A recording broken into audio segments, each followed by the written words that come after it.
मित्रों, जैसा कि आप सबको विदित है कि मैं इस वक्त जींद में हूँ और यहाँ के जो अलग अलग तीर्थ हैं वहाँ पर मैं गया हूँ और उसके पीछे एक बड़ी प्रेरणा हमारे दोस्त रहे अमन वशिष्ठ रोहतक से।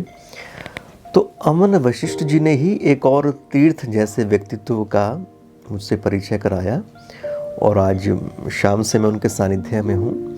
श्री राम शरण युयुत्सु जी, आपका जीवन बेमिसाल है। आपने डाक विभाग में नौकरी की है, अपने ही संघर्षों से लिखने की तरफ प्रवृत्त आप हुए हैं और आपने बहुत सी किताबों का लेखन किया है, जिसमें छोटी छोटी किताबें हैं, एक बड़ी किताबें हैं, उनमें आपकी काव्य रचनाएं हैं, उसमें इतिहास के ग्रंथ हैं, उसमें जातियों के ब्यौरे हैं, उसमें तीर्थों के बारे में जानकारियां हैं।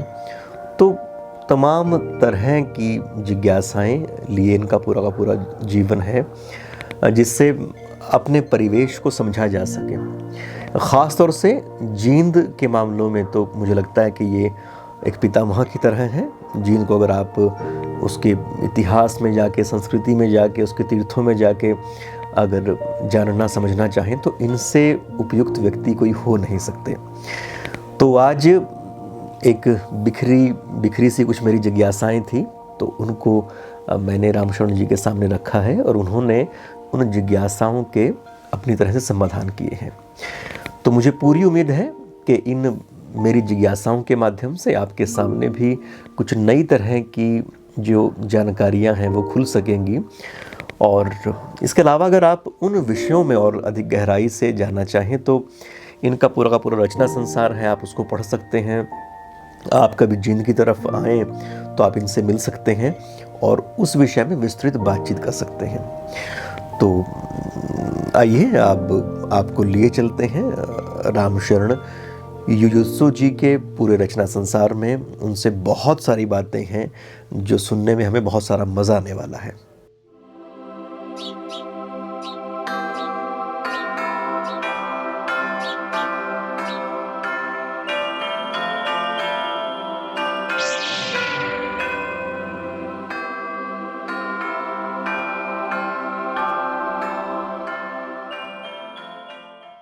गांव देहात में तो हमें लोहार कहते हैं, परंतु लोहार जो है ना पेशा है, जाति समाज नहीं है। हमारा जो समाज है पांचाल समाज है और वास्तविक शब्द पांचाल ब्राह्मण है। मेरे पिताजी विश्वकर्मा वंशी होने कारण से लोहे का, लकड़ी का, शिल्पकारी का, मकान बनाने का, ऐसे हमारे यहाँ ऑयल इंजन था उसका सभी काम करते थे। बिल्कुल अनपढ़ आदमी थे वो टोटल। परंतु दोपहर में जब वो मकान बनाने में जो 1 घंटे का खाने की रिसर्च करते हैं, वो क्या करते थे, खाना खा करके वो हुक्का पीते थे। ऐसे एक हाथ से हुक्का को उड़ाते थे, एक हाथ से ज़मीन पर ऐसे हाथ मार करके ना ज़मीन को साफ करके वो लिखते थे ए आ ई, ऐसे कै ख ग। स्टार्टिंग उन्होंने वहाँ से की है अपने आप ही। और आप ये देखोगे 1970 में जब उन्होंने शरीर छोड़ा है तब वो संस्कृत के उसको पढ़ लेते थे आराम से। और वैद्य थे वो उच्च कोटि के वैद्य थे, उनकी क्वालिटी बहुत अजीब है।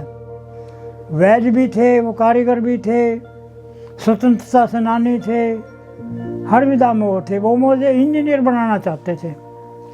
1954 में गांव के लोगों ने शिकायत की थी मेरे पिताजी की। इनकम टैक्स भरा था उन्होंने 1954 में। जब ये होता था, जो इनकम टैक्स पे ही होता था, उनको सरकारी कार्यालय में कुर्सी मिलती थी। ये कहता था मैं इनकम टैक्स पे ही हूँ, तो उसको कुर्सी देते थे भाग करके, चाहे डीसी का दफ्तर हो चाहे किसी का भी हो चाहे। परंतु स्थिति ये आई, वो मुझे इंजीनियर बनाना चाहते। स्कूल में क्या था, या तो फिजिक्स केमिस्ट्री लो या हिंदी लो। हिंदी का प्रेम मुझे बचपन से ही है। उसका कारण ये था कि वो गायन भी करते थे, आला गायन, और लेखन भी करते थे। वो क्या करते थे, एक हाथ में किताब और एक हाथ में खट्टाल। तब मैं वो देखता था, उनकी तरफ आकर्षित होता था।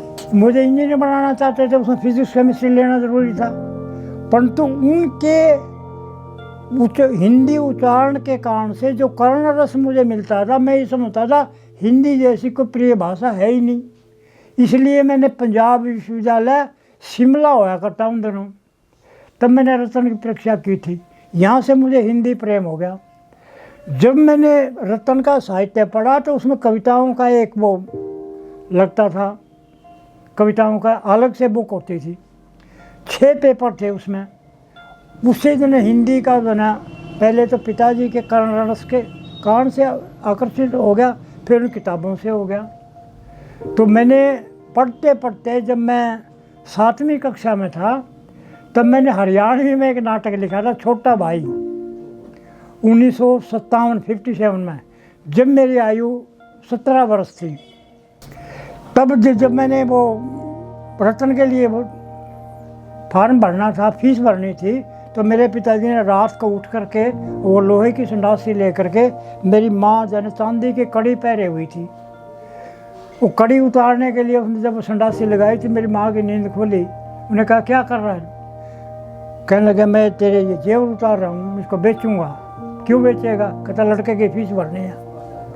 जब ये स्थिति आ गई थी, हम परिवार में अलग अलग हो गए, तो भाई बड़ा भाई था मेरा, वो अलग था।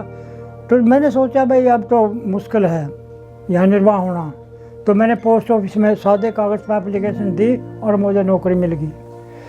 जब मुझे वहाँ एकांतवास था तो एकांतवास को काटने के लिए मैंने साहित्य पढ़ना शुरू कर दिया, पत्रिकाएं वगैरह। कुछ दिन जो डाक में आती थी उसको मैं देख लेता था, इससे मेरी साहित्यिक रुचि बढ़ी। इससे पहले एक हमारा अध्यापक था जो हमारे स्कूल में था, उसके साथ है ना मित्र भाव से दोस्ती जैसा होता है, बाई चांस है ना वो भी कविताएं लिखता था। उसके साथ बैठक हुई तो मुझे कविता भी समझ में आ गई। उसके साथ बैठ करके हमने वो छोटा भाई नाटक लिखा, मंचन किया गांव में ही स्वयं, और उसका निर्देशन भी मैंने किया। तो यहाँ से साहित्यिक रुचि बनी। जब मैं पंजाब में रामा मंडी में चला गया तो वहाँ अकेला था, तब वो साहित्य मैंने पढ़ना शुरू किया, तो उल्टा सुल्टा लिखना भी शुरू कर दिया। और करते कराते ये हो गया कि मैंने बठिंडा से एक पत्रिका निकलती थी, मुझे पता लग गया भाई रचनाएं वहाँ भेजी जाती हैं, वो प्रकाशित हो जाती हैं। मैंने अपनी रचना वहाँ भेजी तो प्रकाशित होगी, मुझे उत्साह मिल गया और करते करते ये हो गया।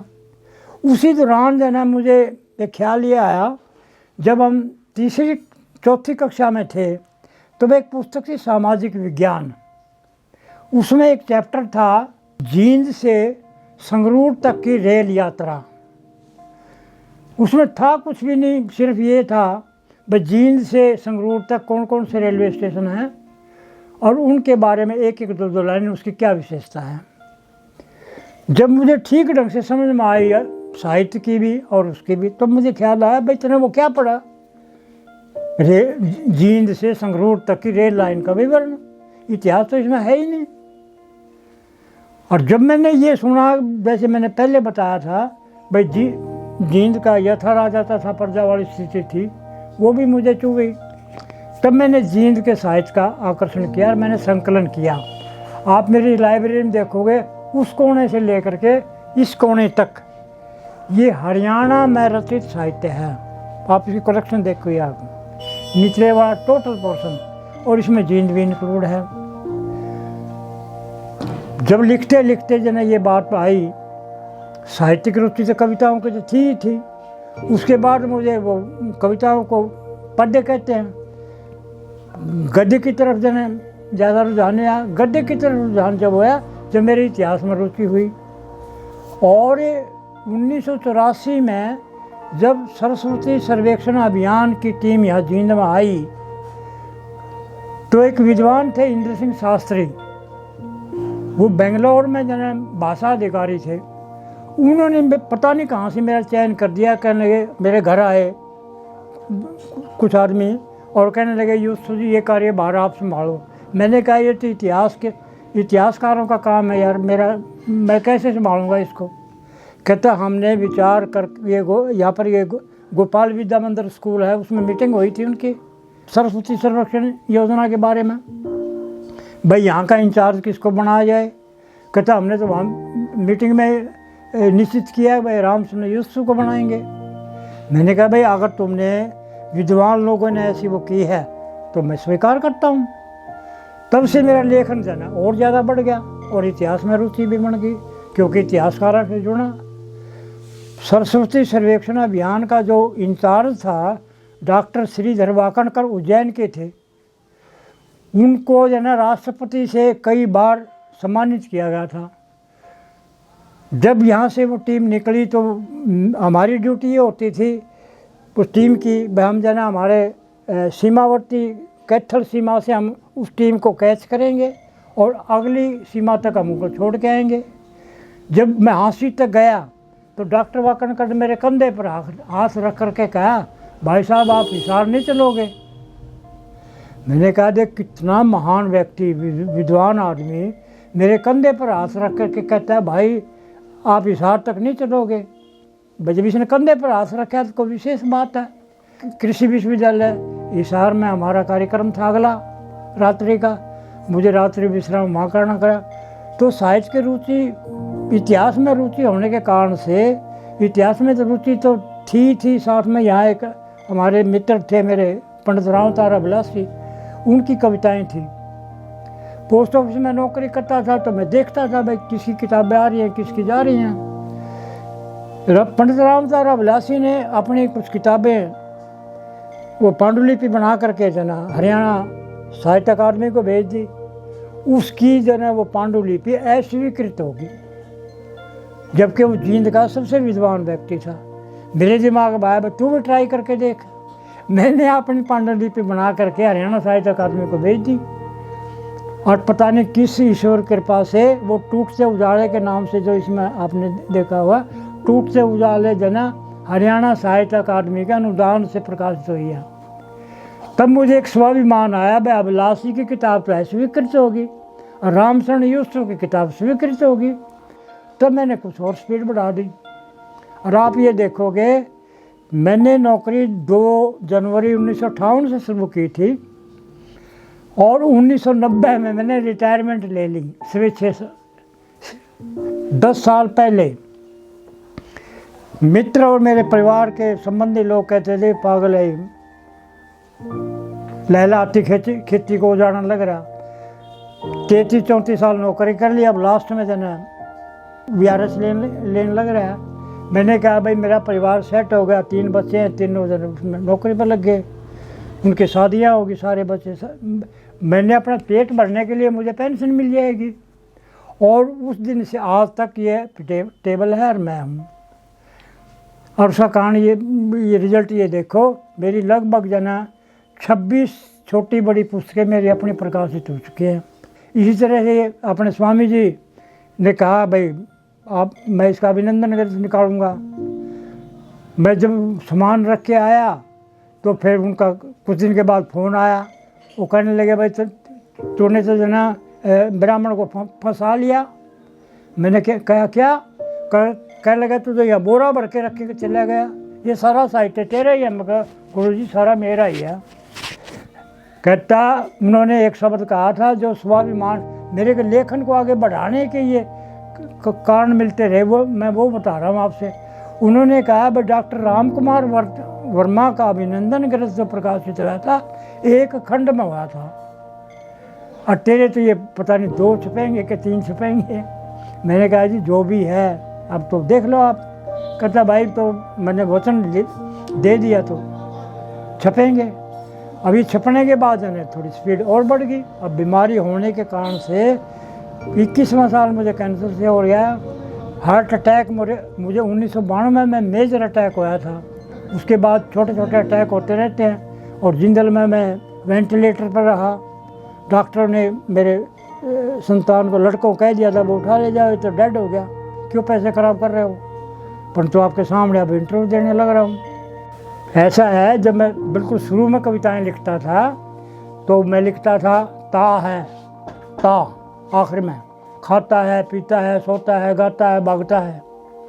एक कवि गोष्ठी में मैंने कविता पढ़ी, शैली है मतलब एक वो। तो मेरे एक मित्र थे, वो उस समय तो मुझे अंकल जी कहा करते थे आयु के हिसाब से, अब वो दिल्ली विश्वविद्यालय से रिटायर हुए हैं, डॉक्टर, बहुत बड़ी उपाधि से। उसने बाहर आकर के मेरी बात पकड़ी, कहता तूने ठेका ले रखा है कविता लिखने का, क्यों लिखता है? मैंने क्यों? बोले क्या है ये? ता है, ता है, ता है। मैंने कहा, मैंने जब उसने मेरी बाँह पकड़ी, अंकल कहता बाँह पकड़ता है वो। फिर मैंने समझा भाई कोई उनको बात है, तो मैंने उसे कहा मैं क्या करूं? कहता 1 साल तक कोई कविता मत लिख, 1 साल तक किसी गोष्ठी में मत जा, और जो मैं पुस्तकें दूं वो पढ़। उसने मुझे साहित्य की समीक्षात्मक पुस्तकें मुझे दी और मैंने पढ़ा उसको। तब मुझे ध्यान आया कि कविता किस मर्म से लिखी जाती है। तो मैंने अपनी शैली बदली, वो ता है छोड़ दिया। पहले मैं रामशरण केबी के नाम से लिखता था। केबी ये अंग्रेजी के शब्द हैं।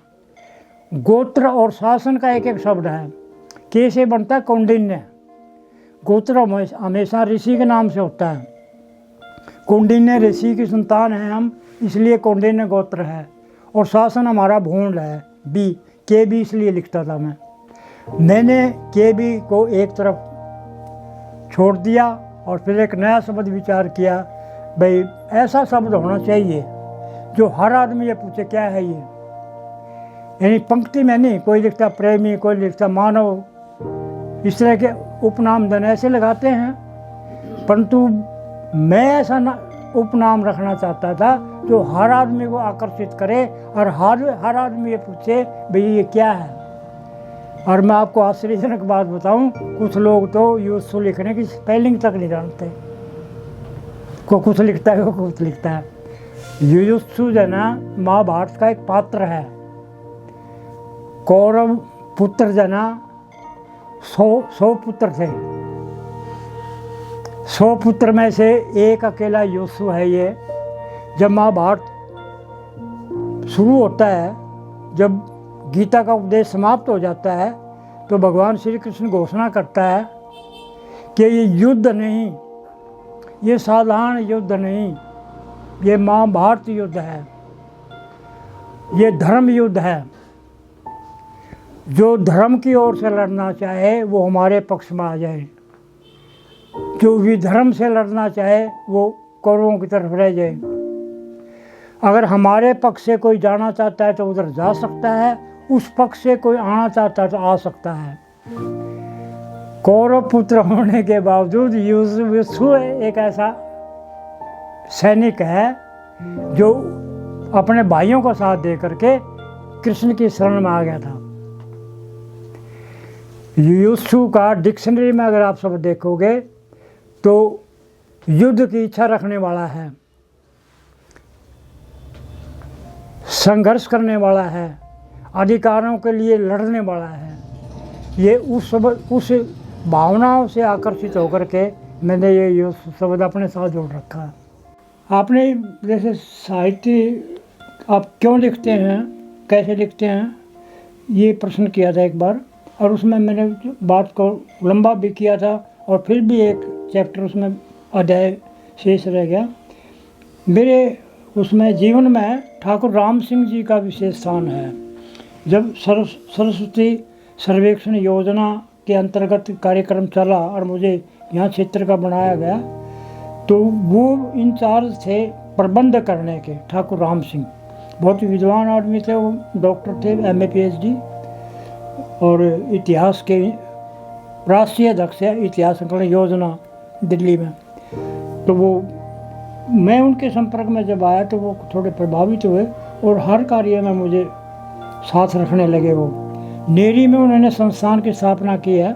मैं और मेरी धर्मपत्नी कृष्ण पंचाल जना हम वहाँ कई बार गए, बुलाए उन्होंने। तो उन्होंने एक विषय दिया, सृष्टि रचना विचार, यानी संसार की सृष्टि, इसकी सृष्टि कैसे हुई है, कितना गूढ़ विषय है। और उन्होंने कहा कि भाई हम हर स्टेट को एक अलग से दे रहे हैं। हरियाणा में सृष्टि रचना विचार, उनका फ़ोन आया, भैया यूसु जी आप ये लेख लिखो। मैंने कहा जी तो बहुत विद्वान आदमियों का विषय है, सृष्टि रचना का मैं अनपढ़ आदमी कैसे लिख सकता हूँ। और उन्होंने फ़ोन बंद कर दिया। बाद में कहने लगे यूसुफ जी आपने शुरू कर दिया? मैंने कहा जी नहीं। अच्छा कितने दिन लगेंगे? मैंने कहा जी मैं नहीं लिख सकता। कहता आप ऐसा करो 10 दिन के अंदर अंदर भेज दो। मैं कहता मैं नहीं लिख सकता। वो कहते 10 दिन के अंदर अंदर भेज दो। दोबारा संपर्क करने लगा, अच्छा ज़्यादा से ज़्यादा 20 दिन लगाओ आप। यानी उन्होंने मेरी बात को स्वीकृत नहीं किया कि मैं नहीं लिख सकता। और उनकी प्रेरणा ये देखो, उन्होंने लेख लिखवा दिया हरियाणा में सरस्वती रचना विचार, और वहाँ पर जो शोध ग्रंथ प्रकाशित हुआ है आप लोगों की शुभकामनाओं से, उसमें मेरा वो आर्टिकल है। और पूरे भारत के विद्वानों के बीच में मैंने वहाँ पढ़ा है। और बार बार मुझे यही प्रेरणा मिलती है। हिंदी साहित्य सम्मेलन प्रयाग की ओर से निमंत्रण पत्र आते थे, इतिहास संकलन योजना की ओर से आते थे और मुझे बुलाते थे, और मुझे उन लोगों के बीच में ठहराया जाता था जहाँ यूनिवर्सिटी के प्रोफेसर होते थे।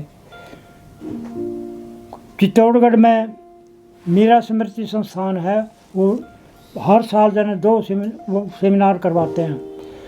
महाराणा प्रताप के ऊपर उन्होंने सेमिनार रखे। स्वामी जी ने मुझे आदेश दे दिया लेख ले करके भेजो फटाफट। मैंने नहीं भेजा, वो उनका रिमाइंडर आया, फिर मैंने भेजा।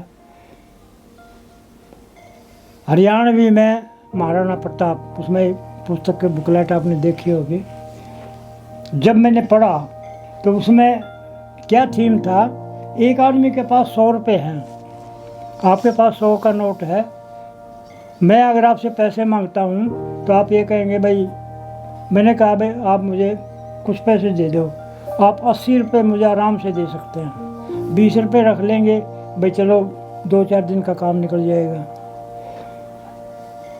भामाशाह को बड़ा दानी मानते हैं महाराणा प्रताप के, उसमें उसने सारा को दे दिया।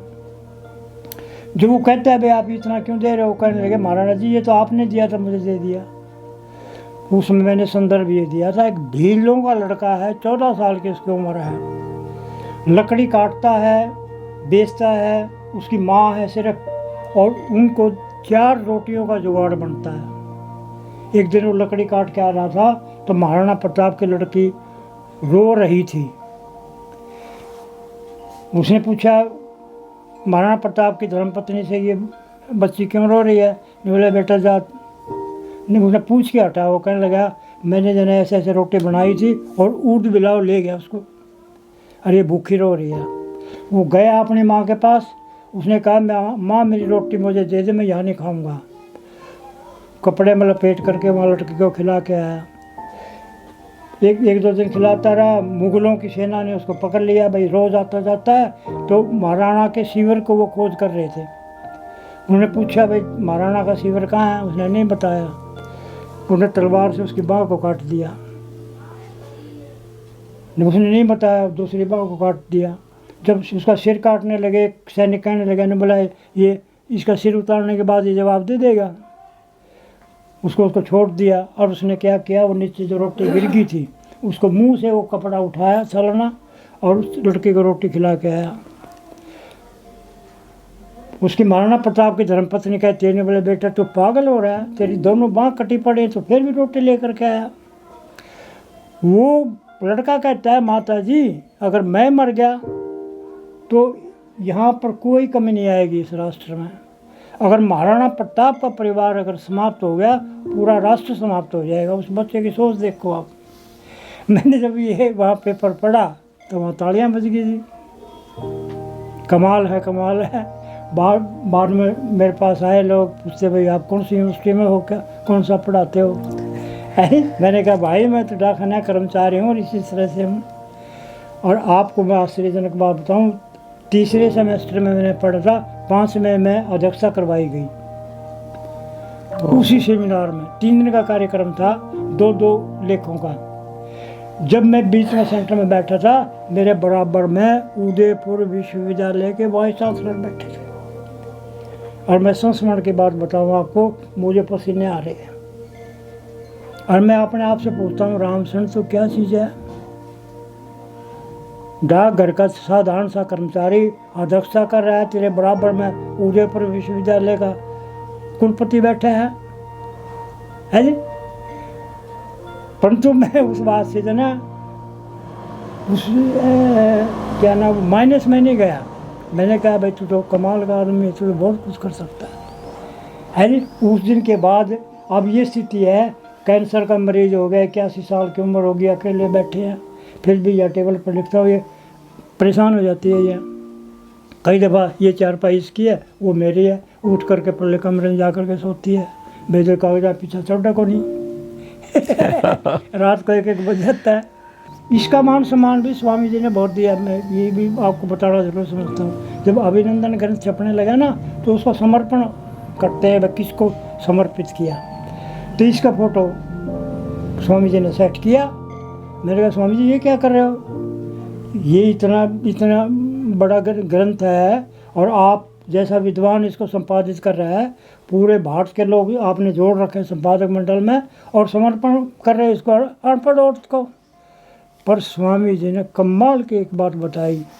कहता आपका निमंत्रण आता है हिंदी साहित्य सम्मेलन प्रयाग से, या आता है जना नागरिक प्रसारणी सभा से, या इतिहास संकलन योजना से, या मीरा स्मृति संस्थान से, या साहित्य मंडल नाथद्वारा से, कहता बैग तो उठाए तेरे पीछे ये फिरती है? अट्टू जने वहाँ अपने लेख पढ़ करके चौड़ा हो जाता है? निमला ये इस समर्पण के लायक है, ये तेरी कहता ये पावर है जी। बिल्कुल, इसके काम से तो चल रहा है और इसकी हिम्मत से ही आज हम यहाँ अकेले बैठे हैं। अगर हम परिवार के साथ होते इतना लेखन नहीं हो पाता। कुछ पीड़ाएं थी मन में, जैसे मैंने बीच में बातचीत में भी थोड़ा संकेत दिए थे। उन्हीं पीड़ाओं से मुक्ति पाने के लिए मैंने जींद पर या समाज पर जो कुछ लिखा है, ये इसलिए लिखा है कि मेरा ऋण कुछ कम हो जाए। क्योंकि मैं जिस राष्ट्र में पैदा हुआ हूँ, जिस समाज में पैदा हुआ हूँ, जिस परिवार में पैदा हुआ हूँ, उसका ऋण कुछ कम हो जाए तो ये मेरे लिए बहुत बड़ी बात होगी। मुझे लगता है कि जो ये लेखन का जो आपका ये मर्म है, जो आपका ये आधार है, यही आपको सहजता और मौलिकता भी देता है।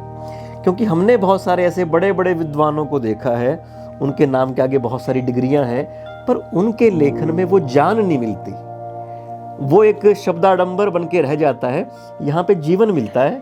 और मुझे लगता है कि लेखक होना किसी एक वर्ग विशेष का अख्तियार नहीं है, सब के सब लोग अपने तरह से जी सकते हैं, देख सकते हैं। मैं इसका थोड़ा सा आपको एक संकेत दे दूं। मैं चित्तौड़ में जाता था स्वामी ओम आनंद सरस्वती जी के पास में। उनकी शिष्या लड़की है, वो डॉक्टर है, PhD है, सीमा श्रीमाली।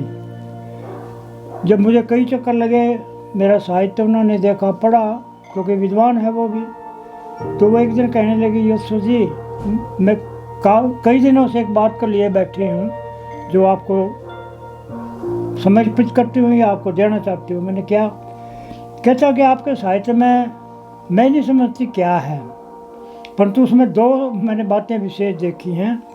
एक तो स्पष्टता है, जो आप लिखना चाहते हैं कोशिश करते हैं कि बात स्पष्ट कर दी जाए, और एक ये है कि आप शब्द जाल में नहीं फंसते हैं। जो आपकी अपनी शैली है वो इतनी सरल है कि उसमें पाठक को भी कोई कष्ट नहीं होता, और पाठक के पास अगर कोई व्यक्ति दूसरा बैठा है सुन रहा है तो उसमें श्रोता का भी कोई कष्ट नहीं होता। कहता मैं आपके साधारणता के ऊपर ज़्यादा आकृष्ट हूँ, और उसकी आकृष्टता का परिणाम ये निकला कि ये ग्रंथ प्रकाशित होने से थोड़ी देर पहले ही स्वामी जी ने शरीर छोड़ दिया था, और सीमा ने फ़ोन करके मुझे बुलाया और इसी बात को लेकर के कहता है योशु जी आपका ग्रंथ रुकना नहीं चाहिए। इसी कारण से जैसे आप बता रहे हैं कि मैंने अपने जीवन में सरलता का ज़्यादा प्रभाव रखा है। और क्योंकि अगर मैं शब्दों के जाल में फंस जाता तो मेरी शिक्षा तो एकेडमिक एजुकेशन तो इतनी नहीं है, तो मैं कहीं कहीं फंस जाता और लोग जो ना मेरी तरफ आकृष्ट होने की बजाय जो ना मेरी आलोचना ज़्यादा करते, भाई आपने ये गलत लिख दिया, आपने ये गलत लिख दिया। अभी रिजल्ट ये आप ये देखो, पटियाला में मेरे मित्र हैं महेश चंद्र शर्मा, उनके पास पत्रिका जाती थी, तो एक दिन उनका फ़ोन आया कई साल के बाद, कहने लगे योशु जी आपकी वो अंगिरा पत्रिका मुझे मिल गई है, मैंने कहा इसमें क्या विशेष है? कहता यार मैं सच्ची बात बताऊं आपको, कहता जब भी आपकी पत्रिका आती है मैं एक बार देखता हूँ भाई इसमें गलतियाँ कितनी हैं और ये आपके आडंबर कितने हैं। मैंने कहा आपको क्या मिला? कहता यही हताश होकर के कहता मैं आपको फ़ोन कर रहा हूँ। कहता ना तो मुझे मैं इतने लंबे समय से वो पढ़ रहा हूँ, ना तो मुझे गलतियाँ मिलती और ना मुझे आपकी जो ना वो आडंबरपन दिखाई देता। जबकि बोला मैं खुद MA PhD हूँ, मैं सब जाल में फंस जाता हूँ, परंतु आप अपना रास्ता बिल्कुल सीधा सपाट रखते हो और यही आपके लेखन की विशेषता है। ये सब उनके हैं, ये सीमा जी के हैं जी। तो सच में यही है आपसे जो मिल के आपके साहित्य को, हालांकि मैंने तो अभी बहुत नहीं देखा है, पर जितना मैं मिल पाया, थोड़ा देख पाया, जो बातचीत हो पाई, तो पहला इम्प्रेशन यही रहता है। बहुत छोटा सा घर है और घर में आधा घर तो रचना संसार का ही है। तो घर क्या, आप इस कमरे में दाखिल होते हैं तो मानो एक नई तरह की आपके चारों तरफ ऊर्जा कह लें, प्रेरणाएं कह लें, सादगी कह लें, कुछ भी कह लें आप उसको, तो उस आभा मंडल में आप अपने आप को पाते हैं। आप जिस भाव से यहाँ पर आते हैं कुछ और भाव वाले फिर यहाँ पर हो जाते हैं। और आखिर में मैं तो ये कहूँगा कि जब युयुत्सु जी की एक जीवन की स्थितियाँ रही और उसके बाद उन्होंने अपने ढंग से अपने अंदर की जो जिजीविषा थी उसको लेते हुए पूरी रचनाओं को बुना है, तो हम अपने अपने शहर में, अपने अपने कस्बे में, अपने अपने मोहल्ले में हम अपने अपने युयुत्सु क्यों नहीं हो सकते? क्या हमारा ये दायित्व नहीं बनता कि अपने परिवेश को अपने ढंग से व्याख्यायित करें? क्या हमेशा कोई दूसरा व्यक्ति वहाँ पे आएगा और हमें वो हमारे जीवन के अर्थ देगा? तो यही मैं तो इस पूरे बातचीत के दौरान कहना चाहूँगा कि आप जो भी आपकी निजी जिज्ञासाएं हैं, जो भी निजी समझे हैं, उनके ऊपर आप काम करें, उन्हें आगे बढ़ाएं और एक समय के बाद जाके वो अपनी पहचान के रूप में स्थापित होंगी और आप अपने मनुष्य होने के जो ऋण से मुक्ति पाएंगे।